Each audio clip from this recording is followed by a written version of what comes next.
ഈശോമിശിഹായിക്ക് നല്ല കാര്യം. ഞാൻ ഉറങ്ങിയിട്ടില്ല എന്നുള്ളൊരു കാര്യം ഉറപ്പുവരുത്തിയില്ല.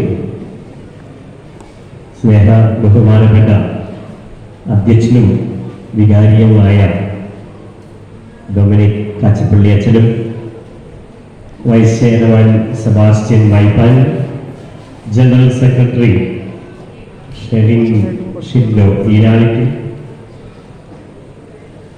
മദർ സുപ്പീരിയർ സിസ്റ്റർ റോസ്ലി, ഹിക്കാരന്മാര് ഷിൻഡോ ഈരാളി പ്രതിനിധിയായിട്ടുണ്ട്. അതുപോലെ കാറ്റഗിസത്തിന്റെ എച്ച്.എം.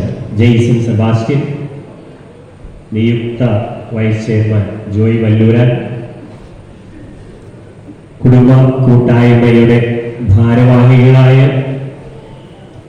അതോടൊപ്പം തന്നെ സ്നേഹബഹുമാനപ്പെട്ട സിസ്റ്റേഴ്സ്, സ്നേഹമുള്ള മാതാപിതാക്കളെ, സഹോദരി സഹോദരങ്ങളെ, ഇടവക ജനങ്ങളെ, നിങ്ങൾക്ക് ഇന്നേ ദിനത്തിന്റെ പ്രത്യേകമായി ഇടവക സംയുക്ത വാർഷികത്തിന്റെ എല്ലാവിധ ഭാവുകങ്ങള്, പ്രാർത്ഥനകള് ഏറെ സ്നേഹത്തോടുകൂടി നേരുന്നു.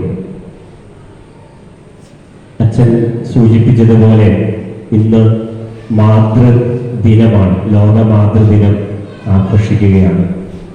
അമ്മമാരെ ചേർത്തു പിടിക്കുന്നതിൻ്റെ ഒരു ദിനം. ഇവിടെ എണ്ണിയാൽ തീരാത്തത്ര അമ്മമാരിരിപ്പുണ്ട്, അത്രയും അപ്പന്മാര് ഇല്ല. അതുകൊണ്ട് തന്നെ അമ്മമാർക്ക് പ്രത്യേകമായുള്ള അഭിനന്ദനങ്ങൾ. മാതൃദിനത്തിന്റെ കരുണയുടെ സ്നേഹത്തിന്റെ അഭിനന്ദനങ്ങൾ. നന്നായി കൈയടിച്ചോ? നിങ്ങളോട് കൈയടിക്കേ? കൈയൊക്കെ അടിച്ചില്ലാതെ ഞാന് ഒത്തിരി സന്തോഷത്തോടു കൂടിയാണ് ഇവിടെ നിൽക്കുന്നത്. കാരണം എനിക്ക് പരിചയമുള്ള സ്ഥലം തന്നെ. ഞാനിവിടെ അടുത്ത അയലിടവകയായ ആനപ്പാറ ഇടവകക്കാരനാണ്. വന്നപ്പോൾ തന്നെ പല ആനപ്പാറക്കാരെയും അല്ലെങ്കിൽ അതിനോടനുബന്ധിച്ചുള്ള പല മുഖങ്ങളും കണ്ടപ്പോൾ ഒത്തിരി സന്തോഷവും ആ ഒരു ഗൃഹാതുരത്വവും എനിക്ക് തോന്നുകയുണ്ടായി. അതോടൊപ്പം തന്നെ അച്ഛൻ സൂചിപ്പിച്ചതുപോലെ ഞങ്ങൾ ഒരുമിച്ച് പഠിച്ച് ഒരേ വർഷം തന്നെ പട്ടം സ്വീകരിച്ചവരാണ്.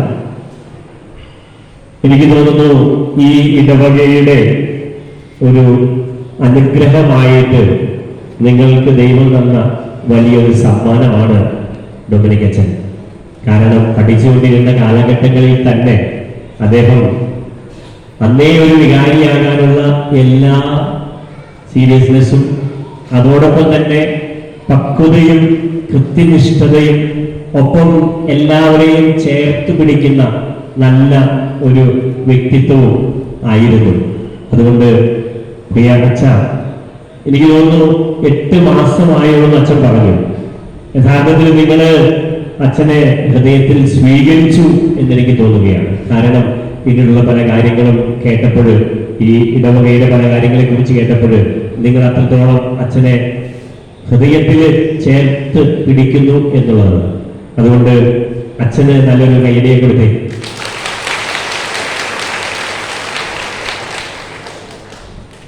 കുടുംബ കൂട്ടായ്മയുടെ സംയുക്ത വാർഷികം നമുക്കറിയാം ഇത് ഒരു ദിവസത്തിന്റെ ഒരു കാര്യമല്ല.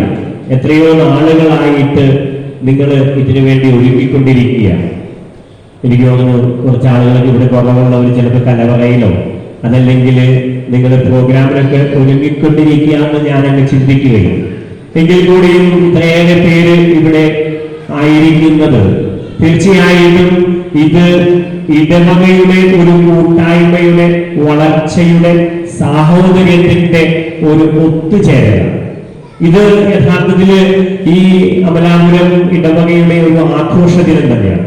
നമ്മൾ വീടുകളിലൊക്കെ പല ആഘോഷങ്ങൾ നടത്തുന്നത് പോലെ തന്നെ നമ്മുടെ ഇടവകയുടെ വലിയ ഒരു ആഘോഷത്തിന്റെ ദിനമാണ്. ഇതില് ഇനിയും വന്നുകൊണ്ടിരിക്കും എന്നാണ് ഞാൻ പ്രതീക്ഷിക്കുന്നത്, ഇരുട്ടാവുമ്പോഴേക്കൊക്കെ. അപ്പോൾ എല്ലാവരും ഒന്ന് ചേർന്ന് ആഘോഷിക്കുമ്പോൾ മാത്രമാണ് ആഘോഷത്തിന് മാധുര്യം ഉണ്ടാവുക. അതുകൊണ്ട് ഇടവകയുമായി ചേർന്ന് നിന്ന് പ്രവർത്തിക്കേണ്ട ആവശ്യകതയൊക്കെ അച്ഛൻ പറയുകയുണ്ടായി. പലപ്പോഴും നമ്മളെപ്പോഴും ചിന്തിക്കുകയാണ്, എനിക്ക് എന്താണ് ഇടവകയിൽ നിന്ന്, അച്ഛനിൽ നിന്ന്, അല്ലെങ്കിൽ കുടുംബ യൂണിറ്റിൽ നിന്ന് കിട്ടുന്നതെന്ന്. പലപ്പോഴും നമ്മൾ കിട്ടുന്നതിന്റെ കണക്കുകൾ നമ്മളെപ്പോഴും സൂക്ഷിക്കുന്നത്.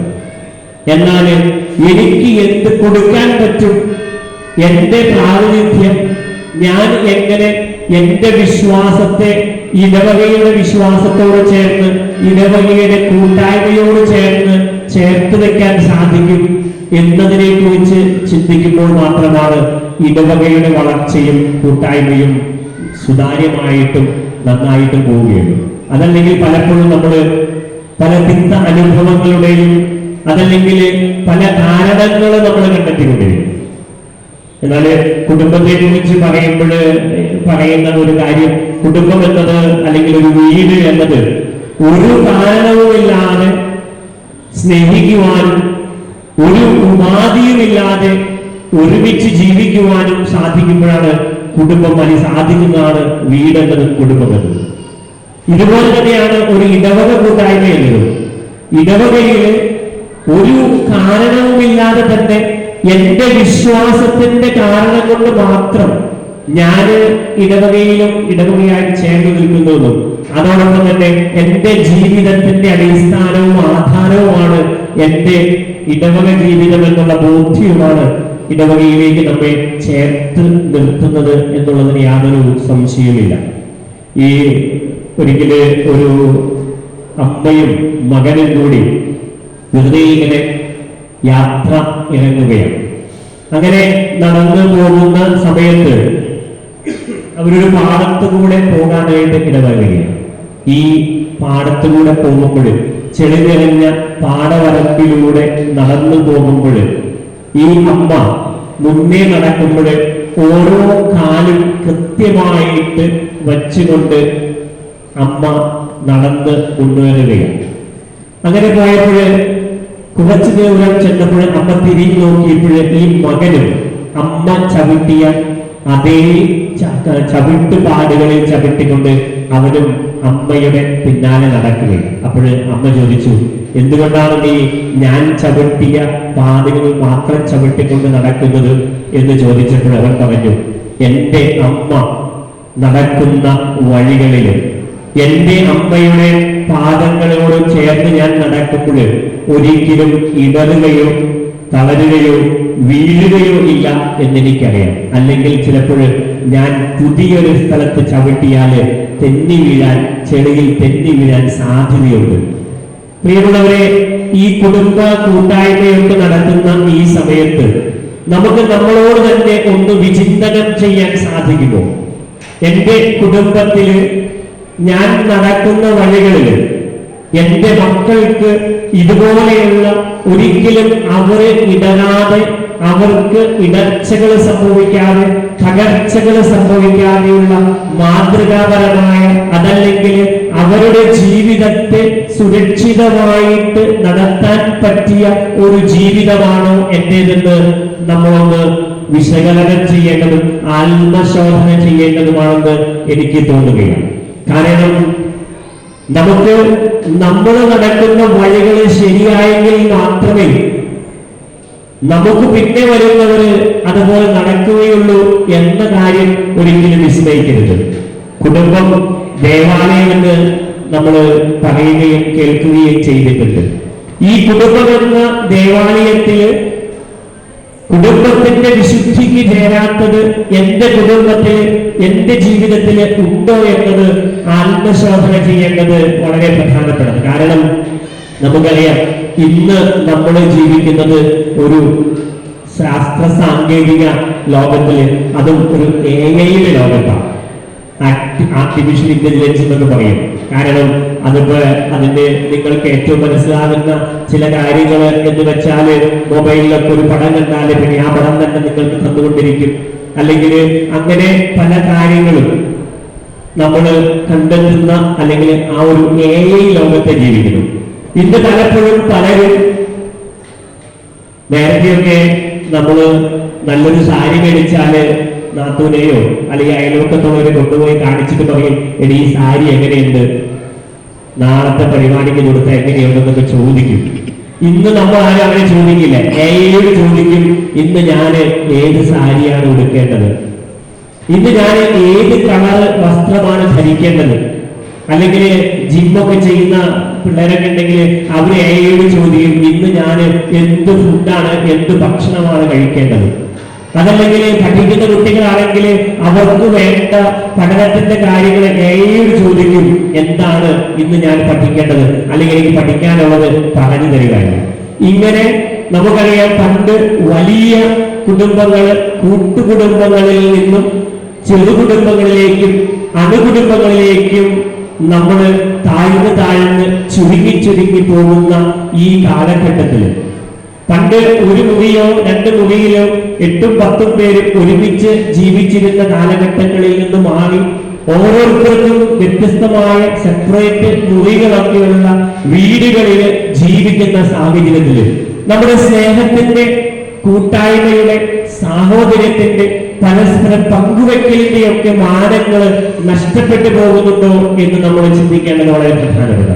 ഇന്ന് നമ്മുടെ നവമാധ്യമങ്ങളിലൂടെയൊക്കെ നമ്മൾ കണ്ണോടിക്കുമ്പോൾ നമുക്കറിയാം, ഒരു കുടുംബത്തില് നടക്കുവാൻ പാടില്ലാത്ത ഒരുപാട് കാര്യങ്ങൾ, അത് അപ്പൻ അമ്മയെയോ അല്ലെങ്കിൽ മകളെയോ മരുമകളെയോ അതല്ലെങ്കിൽ മരുമകൻ അമ്മയെയോ ഒക്കെ ദുരുപയോഗിക്കുന്ന ഒരു സാഹചര്യത്തിൽ ഇന്നത്തെ പത്രത്തിൽ പോലും ഇന്നത്തെ മാധ്യമത്തിൽ പോലും അങ്ങനെയൊക്കെ ഉള്ള ഒരുപാട് കാര്യങ്ങളുണ്ട്. അതോടൊപ്പം തന്നെ ഇന്ന് നമ്മുടെ യുവ തലമുറയൊക്കെ പല വിധത്തിലുള്ള, ചിലപ്പോൾ ഡ്രഗ്സിന്റെ ആയിരിക്കാം, അതല്ലെങ്കിൽ മദ്യത്തിൻ്റെതായ, മയക്കുമരുന്നിൻ്റെതായ, അല്ലെങ്കിൽ നമ്മളിന്ന് കാണുന്നത് അനുസരണക്കേട് ഒരു അലങ്കാരമായിട്ട് വ്യാഖ്യാനിച്ചുകൊണ്ട് എതിർത്ത് കുടുംബത്തിലും മാതാപിതാക്കളോടൊക്കെ എതിർത്ത് നിൽക്കുന്നവരെ, വിഘടിച്ച് നിൽക്കുന്നവരൊക്കെ ഒത്തിരി നമ്മുടെ കുടുംബങ്ങളിൽ നമുക്ക് കണ്ടെത്താൻ സാധിക്കും. ഇവിടെയൊക്കെ നമ്മൾ കുടുംബ കൂട്ടായ്മ നടത്തുമ്പോൾ നമ്മളൊന്ന് വിശകലനം ചെയ്യേണ്ടതും പരിശോധിക്കേണ്ടതും ആത്മശോധന ചെയ്യേണ്ടതുമാണ് എന്നുള്ള കാര്യം മറക്കാതിരിക്കുക. എന്റെ കുടുംബത്തില് ഞാനൊരു ഇടർച്ചയ്ക്കും തളർച്ചയ്ക്കും വീഴ്ചയ്ക്കും കാരണമാകുന്നുണ്ട്. എന്റെ സംസാരത്തിലൂടെ, എന്റെ പെരുമാറ്റത്തിലൂടെ, എന്റെ പ്രവൃത്തിയിലൂടെ മറ്റുള്ളവർക്ക് മാതൃകയാകാനായിട്ട് സാധിക്കുന്നുണ്ടോ എന്ന് ചിന്തിക്കുക വളരെ പ്രധാനപ്പെട്ടതാണ്. അങ്ങനെ നമ്മൾ ചിന്തിക്കുമ്പോൾ കുടുംബങ്ങളിൽ വിശുദ്ധീകരണം നടക്കുമ്പോൾ അത് ഇടവകയുടെ വിശുദ്ധീകരണവും ഇടവകയുടെ കൂട്ടായ്മയും വർദ്ധിപ്പിക്കാനായിട്ട് സാധിക്കും എന്നുള്ളതിന് യാതൊരു സംശയമില്ല. അതുകൊണ്ട് ഇങ്ങനെ കുടുംബ കൂട്ടായ്മയുടെ ഈ ഒത്തുചേർന്നുള്ള ഈ സംയുക്ത വാർഷികം, ഇത് നിങ്ങൾക്ക് വലിയൊരു മാറ്റത്തിന്റെ, വലിയൊരു അനുഭവത്തിന്റെ, ഇത് വലിയൊരു കൂട്ടായ്മയുടെ, സാഹോദര്യത്തിന്റെ ഒരു അവസരമായിട്ട് തീരട്ടെ. അതോടൊപ്പം തന്നെ നിങ്ങളെല്ലാവരും കൂടുതൽ ഊർജത്തോടും കൂടിയും കൂടുതൽ നന്മയിലേക്ക് വളരുവാൻ, മറ്റുള്ളവരുടെ ജീവിതങ്ങൾക്ക് നന്മ പകരുവാനായിട്ട് സാധിക്കട്ടെ എന്ന് ആശംസിക്കുന്നു. എല്ലാവിധ മംഗളങ്ങള്, പ്രാർത്ഥനകൾ നേരുന്നു. എന്നെ വിളിച്ചതിനും നിങ്ങളോട് ഒത്തായിരിക്കുവാനായിട്ട് എനിക്ക് ലഭിച്ച അവസരത്തിൽ നന്ദി പറയുന്നു. എല്ലാവിധ ആശംസകളും പ്രാർത്ഥനകളും.